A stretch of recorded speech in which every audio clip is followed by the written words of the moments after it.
Are you bloody kidding me? Why on earth would you come back? What? You think you got something to prove or something? Fine. Try these stories on for size tough guys. And tough girls, of course. Our first story tonight involves a group of house cleaners that are met by someone, or should I say something, very odd. We call it a young woman that greeted my work crew. Hope this isn't too long of a story, but thought it might be appreciated here. Back in 2018, I was a housekeeper. Still am. I just work for a different company now, though. We pulled up to a regular client's home and parked in our usual spot. The homeowners were extremely elderly folks. Important detail. I open my door that is facing the house. My coworker opens her door also facing the house. We kind of sit for a minute chit-chatting before getting out when we look at the house, and a tall, blonde, long-haired young woman in a nightgown is at the now open front door, but is still behind the closed screen door. She kind of hollers to us that the front door is unlocked and to come on in whenever we're ready. Even her voice was youthful. We literally all were like, "Thank you, we'll be right in," and then unload and go in the house. Didn't think much about it, except the elderly wife usually unlocks the door and lets us in. So this was a bit different. Like maybe she had family staying over. We get inside, greet the elderly wife, a very small woman, clean the entire house, and when we get back in the work car, my team lead asked if anyone noticed something weird. We were like, "No, what?" She had asked the wife about the young woman, and this lady said no one that fit the young woman's description had been in her home, and she figured she must have forgot to lock the door when we just walked in. Dunno how the rest of us didn't notice. We never ran into this lady the whole time. We're cleaning and too busy to realize we didn't ever see her again. But the fact that all four of us seen this lady and responded to her is what really made it set in. That just happened. We talked about it the entire rest of the day. I still think about it very often. In all fairness, this is a very, very old house in a historical part of my city, so I'm sure weird things are bound to happen in areas like that. Wow, do I ever feel sorry for you? Do you have any idea how tough it is to clean a haunted house? I mean, cleaning up ectoplasm is not a very easy job. It's so slimy and sticky. That crap can take all day just by itself. Next, we have scratch that. We have two stories from the same guy. It's called, or should it be they're called, Two Stories That Haunt Me. One funny, one not. Hi, I'm a skeptic. I'd say 95% of things that I've experienced that I thought were paranormal, I myself deduced that it was easy to explain what I had actually experienced. Not to discredit anyone here, but I would, and still actively search steadfastly for any explanation before I get scared or give up on explaining it. Story 1. I was 11 and had just moved to a new area in the Appalachian mountain range, Mount Cheaha in Alabama, for my dad's job, and into a genuinely old house. The house was built in 1940 and had minimal restoration and updating. Like the carpets in all the rooms were still an orange shag, and the walls were either wood panels or baby blue. I know a lot of disposition, but just bear with me. This house was in a good neighborhood, but it had a ton of wooded area in between homes. And I don't mean just a plot of trees. No, it was truly woods, and they were usually really pretty. Interesting fact, not even 50 feet from my window, you could see where native tribes lived. And it was widely known that we lived, the neighborhood, in an old Creek native land area. One night, I had just turned off my TV in my room and was about to turn on my radio.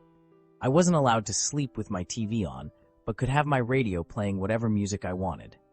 So turned off my TV and got up to close my door and turn off my light.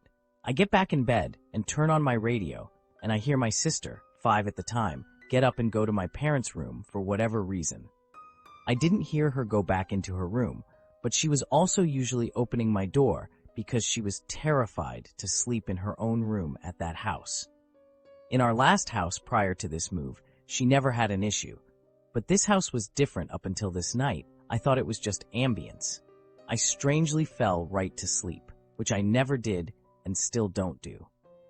I woke up later to my door opening. I wasn't usually scared of things like that, because I knew early on that sometimes air pressure can cause doors to open, and considering I could close my door all the way, I didn't think much of it. My dad's job forced him to get up and be out of the house by 3 a.m. most mornings, so it wasn't a rare occurrence to wake up to my door being open.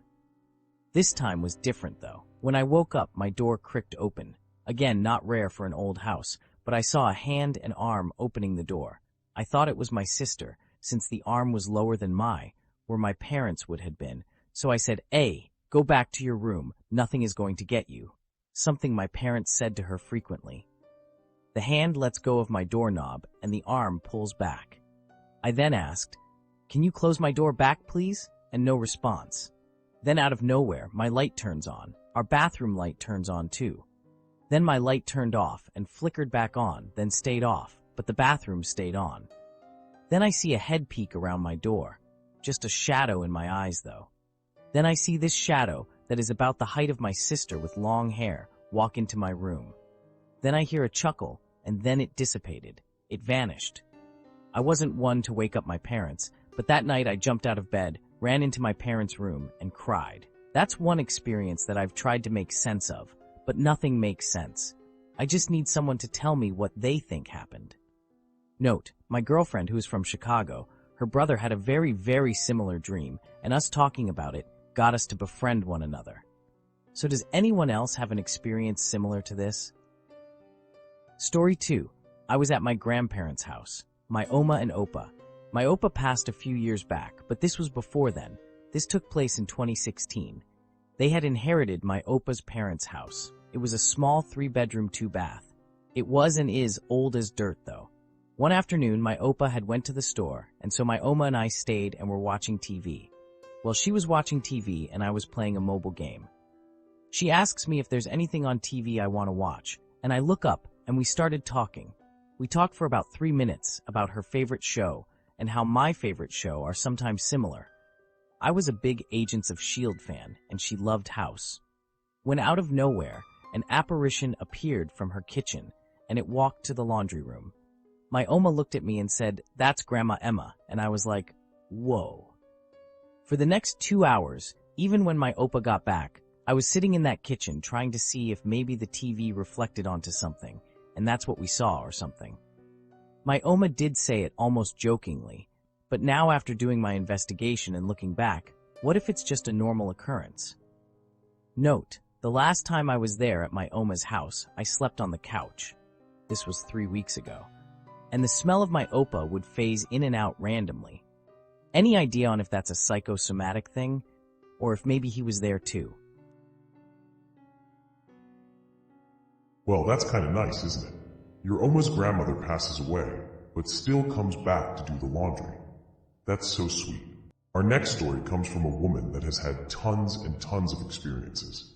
It has caused her to ask, anyone else had multiple experiences in every house they've lived in? The first I can remember was when I was around 14.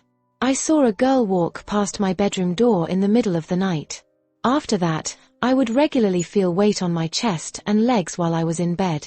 Hear my name being whispered. One time I left all of my CDs out of their cases before I went to sleep, and my mum told me I had to tidy them up before she got home from work the next day. Left the room a mess, decided to do it after school. Got back and I was the first one home, parents still at work. My room was spotless. All my CDs had been put away. Mum came home and was like, "Did you tidy your room?" Technically no, but it's tidy. The next house I lived in was a little cottage. My daughter, then about 1 year old and still in a cot, would wake up screaming at the same time every night, and when I'd go into her room, the cupboard in there would be unlatched and open. Then one night I had a dream about a man standing in my doorway with his hand leaning up against my wall. He just stood and watched me. When I woke up, I noticed something on the wall by my door. It was a huge full handprint, orange or red in color.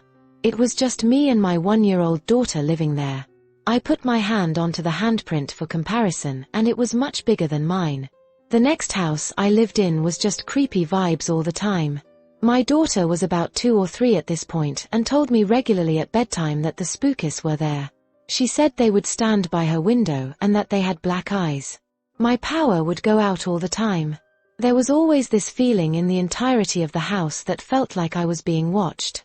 Next house, I got up to pee in the middle of the night and saw an old man sitting at the bottom of the stairs.